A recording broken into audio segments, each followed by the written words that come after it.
Amazing, everyone. You're Wow. listening to Big Blend Radio with Nancy and Lisa. You just heard guitar virtuoso Harvey Valdes, and that was Lute Suite in C minor, the Prelude, and that is off of his brand new album, Novare. Johann Sebastian Bach's Lute Works, but it's on electric guitar. So go to his website, harveyvaldes.net, and I'm probably pronouncing everything incorrectly as usual, but welcome to the show. Harvey, how are you? Hi, good, thank you. Thanks for having me. Man, that is beautiful. That was beautiful. When you listen to this album, like, honestly, if you didn't tell me it was electric guitar, I don't know if I would have figured that right away. You know what I mean? It's just, I don't think I've heard electric guitar sound like that before. No, me either.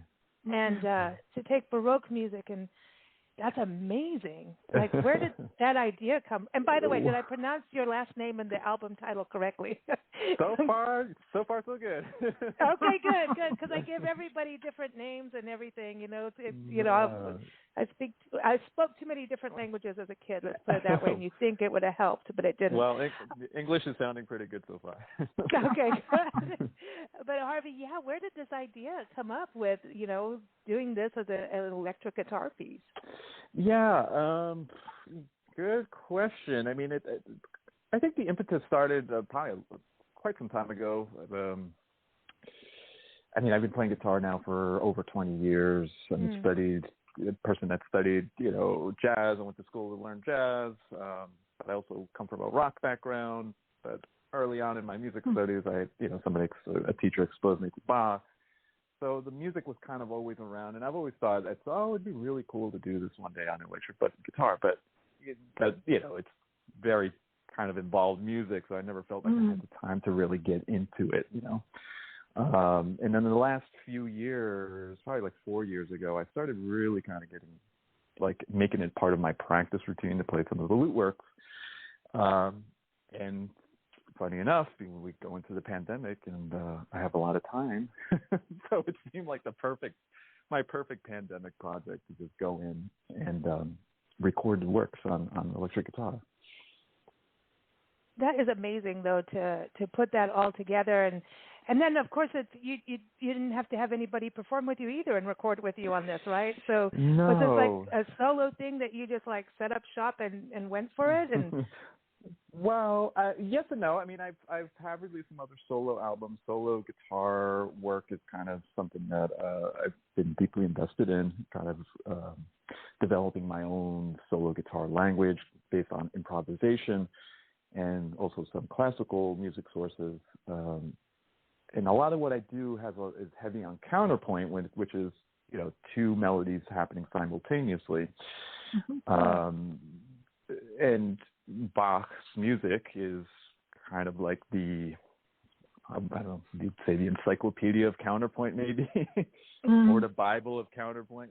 That the music of that time did not create harmony like chords today as we play them. It was more two independent melodic lines functioning together to create a harmony.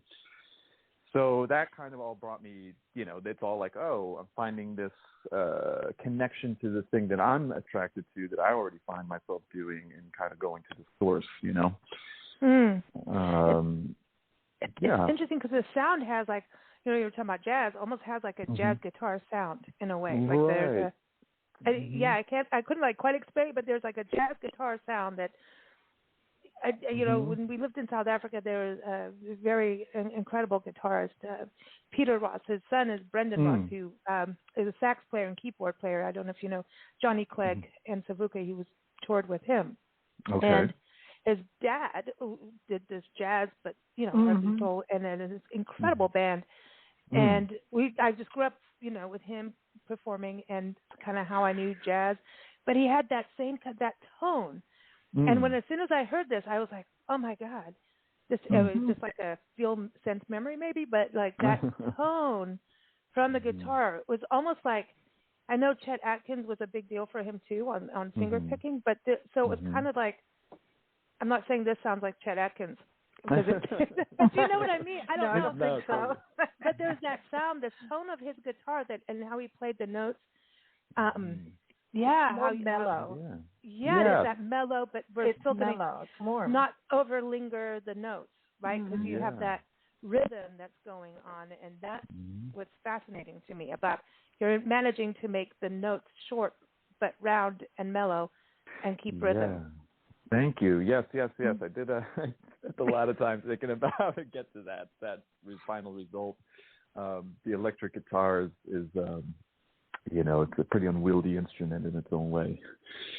So I have to kind of think about it, because a lot of the music, Bach's music, especially by classical guitarists or lute players, those instruments, they're nylon-based instruments. The strings are nylon strings or gut strings. So those strings tend to the decay of the string, the notes, once you hit it, it decays pretty quickly.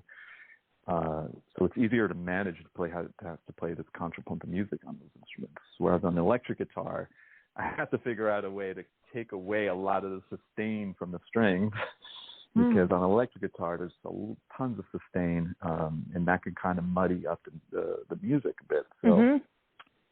So thank you. Yeah, I mean, I appreciate that you say it about the tone and kind of hearing the clarity of things, because it's something that I definitely spent time thinking about. But it's still warm. You know what I mean? Yeah, absolutely. But I want to play this, like we were just talking with Pierre Ben Susan about Notre Dame, and I'm like, I would love to hear this, like in one of those old cathedrals, like, because you think about all those old period movies and whatever, like with those big castles. Like I want, like you always have that Baroque. I want this in there, you know. And I feel like we should have like a lavish feast and walk around and just be all like, "Give me my grapes and my wine." Yes. No, righty then.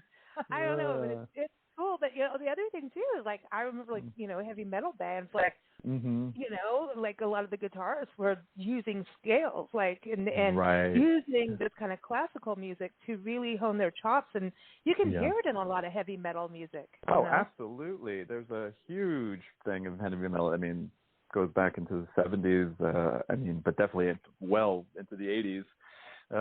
Guitar shredders in the metal scene for sure. I mean, Yngwie Malmsteen that comes to mind. Who kind of had a neoclassical rock thing, So I mean, I appreciate all that stuff.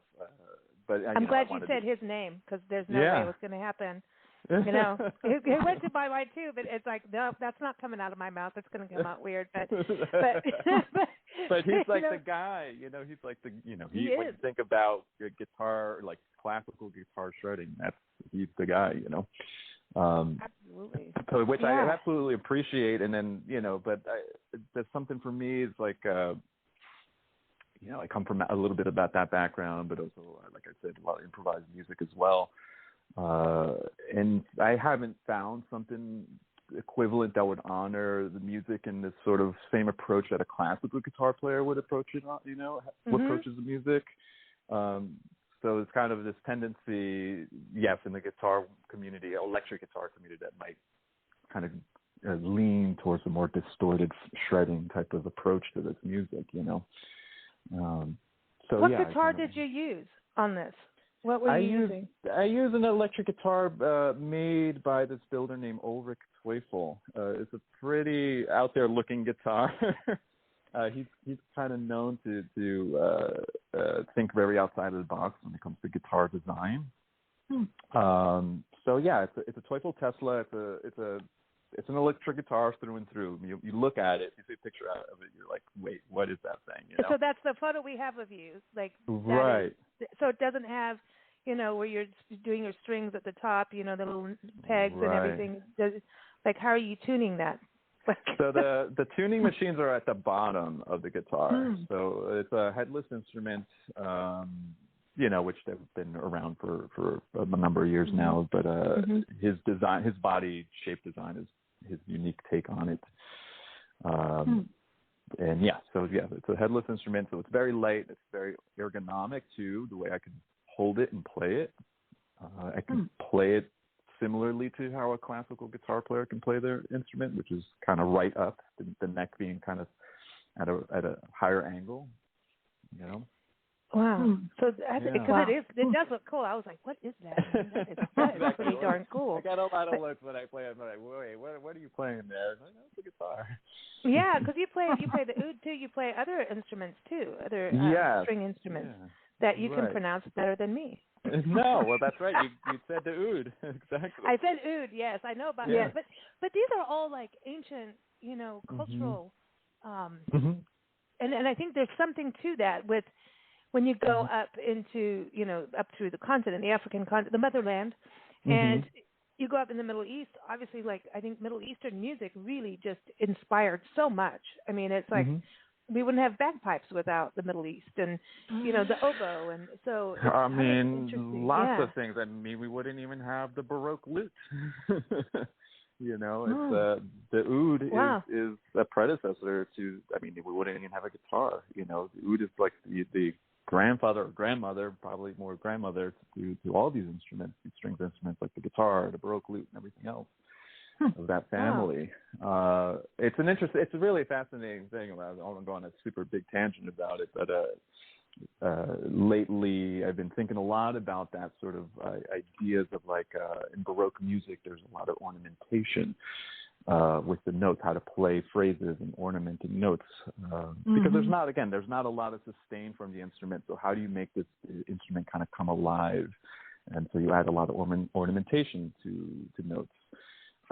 Which is a big part of playing the oud in Middle Eastern music. So it's gotten me thinking a lot about, well, how much of that, at what point in time did this music, Middle Eastern music, I mean, the Moors in Spain, and then probably getting into Europe and finding their way maybe in Germany, and you know, the oud makes it there, and people are kind of learning about ornamentation. You know, it's just this whole fascinating thing to me. It is. It is, because it's still like, hey, now we have rock and roll, and now we have, you know, it's still, we're so stuck kind of in this, you know, now we have pop stuff. Yeah, I mean, pop, there's pop, I mean, but everything it can find its way back to some sort of source in a way. And it seems like there's a lot there for the Middle Eastern music, for sure. I mean, I can't say it is the source, but there's a lot. But it's fascinating, the rhythm, because I think that's that counterpoint again. Because there's always this extra note and beat, in Middle Eastern music, and it's cool, man. I dig it. And then it's just, even how the vocals are done, and like, okay, so then go to India and listen to the singing, and that same kind of rhythm with the drums, and oh my God, now it's cool. But there's that rhythm and repetition too, which gives people the flow and the easy to follow. And that's what's cool about this, is it's not that. You know, because when you think about some of the Baroque music, some of that music, it can it puts you to sleep, kind of like you're going to church, and that's you know, ding ding ding, so the harps are coming out, like a march. It could be like that, coming like a march. Yeah, you know. But there's a softness to this that's but clear. Thank you. I mean, in some ways, I guess I wanted to modernize the music, but not really wanting to, you know, I'm not like, okay, I'm going to make this new now. It's, you know, I'm an electric guitar player, or, you know, ultimately, and this is what I was interested in, and I haven't heard many people do it. So so why not? You know, why not give this a shot? You know, let's see what's there. So it all starts there. So it's great to hear. You know. It's good to push yourself and your instrument to see exactly what can be done. Rather than assume you can't do it, let's just go see what can you do.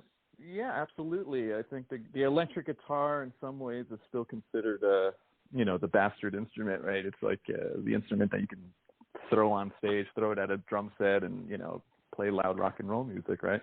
Which is all great. Dylan went electric. Everything went crazy when Dylan went electric. I mean, come on. Yeah. But you know, the thing about, like, just specifically in the classical world, it's still kind of the outlier of that world, you know. I like it because you're holding, you know, history and now together, and I think that's always neat when musicians do that, because I think we do forget where the torch was lit. And we don't want to lose where that torch, where that flame, where that sound came from. And you know, we've got to want to progress it. So you know, that's the best way of carrying the torch, instead of always doing it 100% the way everybody else did it. Right, exactly. Re-energize it. You know. Are you performing live now? I mean, you've got your COVID project. Are you able to, you know, go and perform? I know you did a lot with Broadway. I mean, I wanted to ask you about doing that kind of, like, theater and being the musicians for that. Do you have to be in sync with what the actors are doing? Like, if something gets screwed up, like, that's a whole different thing. Like, a band knows how to look at each other and you know, something went weird, like, let's save each other as a jam. But now this is a whole other deal when an actual show is going on with it, like, is that sound like a bigger band or something? Well, there's a lot of moving parts to a theater show, especially a Broadway show, and it's a very well-oiled machine, and there's very little room for error. And if something does go wrong, it's addressed. I mean, everybody is so on top of their game, and very different than a musical situation. You know, a band performance or something, or a solo act performance. You know, being on your own, you know, in a bar or a performance venue. It's you know, you're relying more on your people you're playing with or on yourself. But in this sort of situation, it's theater's a very controlled environment.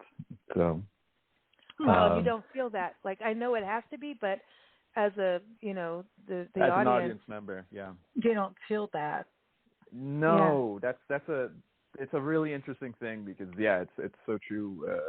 Being a part of Broadway now, especially on a show, I did this show called The Band's Visit, which was I played oud and also guitar, and I was also an onstage musician.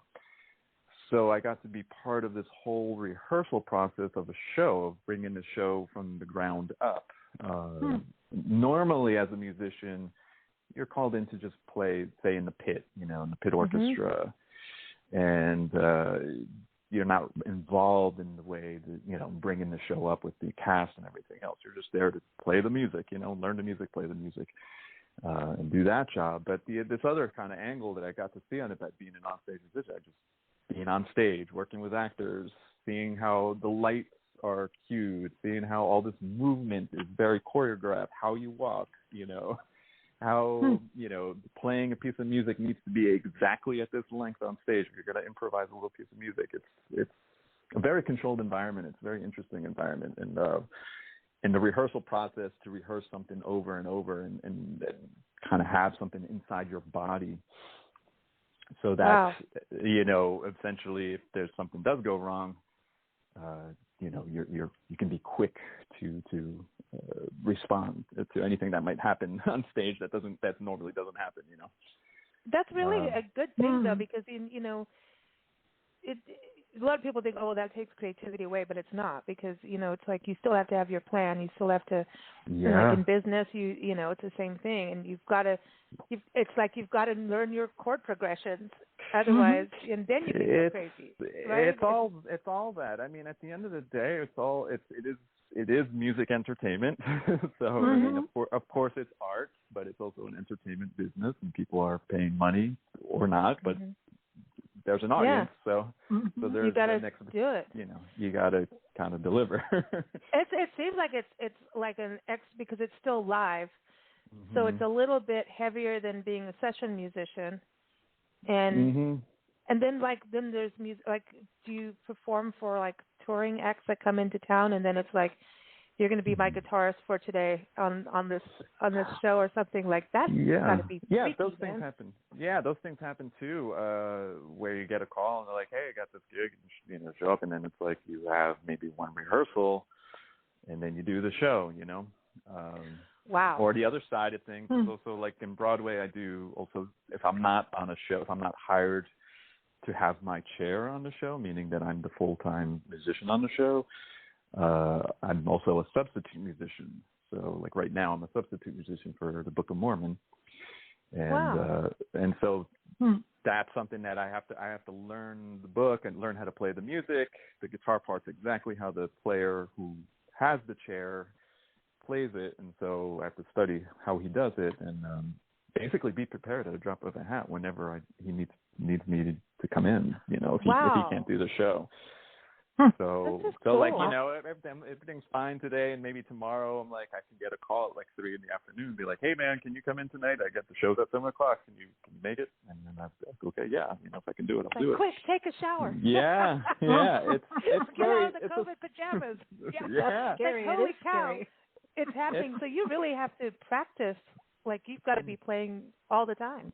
You know? I mean, practice is a big part of my life. Not bad. Yeah. Do you ever see yourself ending a performance by breaking one of your instruments on stage? Oh yeah, well, geez. I mean, listen, things happen. It's not that they don't; they do happen. They're a string to pop, and I mean, no, it's I mean just, on purpose. on purpose. Fire and all that. On purpose. That always kills me when people do that. I'm like, no, don't save the guitar. Oh save yeah. Well, when you're in that tier of things, you got another guitar waiting for you the next day.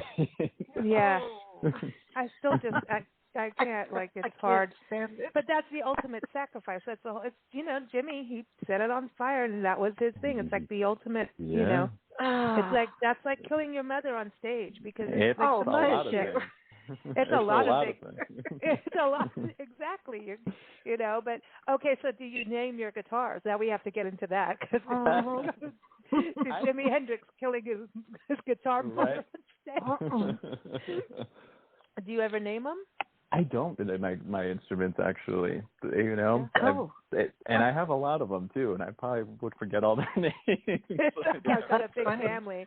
Yeah. Well, now I do have to ask, what was it like being on NPR's Tiny Desk? Because I was reading that you'd done that. Yeah. Yes. My God, yeah. I love that. I love watching Tiny Desk concerts. It's just such. I mean, you discover new music. And then you see, favorites, so you're like, oh, man, cool. Yeah. They're in there, and they're in that tiny room, and it looks like it's early morning, and everybody's like, can I have a cup of coffee? Hey, no, they really curate. It's great. What a great series. Yeah, that was for the band's visit. So we were the band's visit was the first Broadway musical show to be on the Tiny Desk concert. And so we got invited to do that, and went down to Washington, D.C., and spent the day at NPR at the Tiny Desk. It was really fun. Dude, seriously, that's got to be a highlight. I think, I mean, it's just, it's such a cool, It's wild. It's a wild thing. It's funny because like when you're living it, you're just kind of like, lack of sleep. It's kind of work. It's like you got to get up either at a certain time, this, that, and the other thing. Like, it's not super glamorous, right? But then, like, when you look back on it, of course, it's like, wow, what an experience. Yeah. I just think it's become an institution, NPR's Tiny Desk. I mean, it really is. And I know so many musicians who have auditioned for it, some who've made it, but it's like, to me, I always thought, like, what's that like to be in there, in that room, and that energy that they have, too. There's great audience. I mean, those folks, they're working all day, so it's, any chance I think they get out of their desk, their cubicle, and to listen to music and watch a performance, right? Like they're just hungry. They're hungry for it, Yeah, I mean, that's how all newsrooms should be. That's like, when what we're doing on deadline for a magazine, and I start stressing out, and I was like, "Oh, you've got this great idea. Write this article, and you need to write it now." And I'm like, okay, so there's a whole, bunch of words for that I can really pronounce very well, and I won't. I'll behave. And then I'm like, oh yeah, put music on.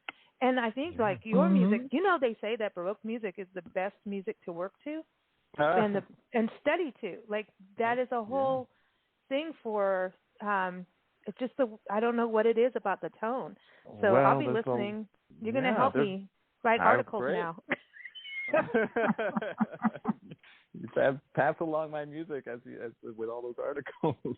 I know, it's like here, okay, I'll be writing according to it. But it's so cool. I love what you've done, and I can't wait for next. So this is the fourth album, right? So yeah, this is the fourth album. It's kind of a very big different direction for me in terms, putting this out because this is not the world I necessarily live in. So, and the classical world that is. So yeah, I feel very excited to have done it, and it's out. Right on. Well, please let us know when you do more. Come on anytime. It has been a real good time having you on the show and playing music. So let me see. We're going to close. We're going to close the show. See if I can pronounce these things right. The fugue in G minor. I remember. See, this takes me back to school. Yeah. I remember when we got to learn the word fugue, and we all thought that was fun. But anyway, fugue in G minor. So we're going to close with that. Again, everyone, HarveyValdes.net, and that's VALDES.net, but also Bandcamp. Is that one of the best places because I know this is digital and then CD as well for people to get it? Yes, there's digital and CD copies available, and it's at Destiny Records is the label that it's on. So the Destiny Records Bandcamp page, or you can also put Harvey Valdes Bach, and I'm sure that will come up as well on a Google search. So yeah, I can say Bach. So everyone, and Novare. Why the title Novare? Before you go, I wanted to. I had different say Novare, and apparently no, it's Novare. So I will correct you on that. So it is Novare. Oh, so I was right in the beginning. Oh, yeah. And I didn't say it on the show. I was like, no, there's no little thingy on there. Okay. Yes. So it's a Latin word that basically means to make new again. Oh, cool.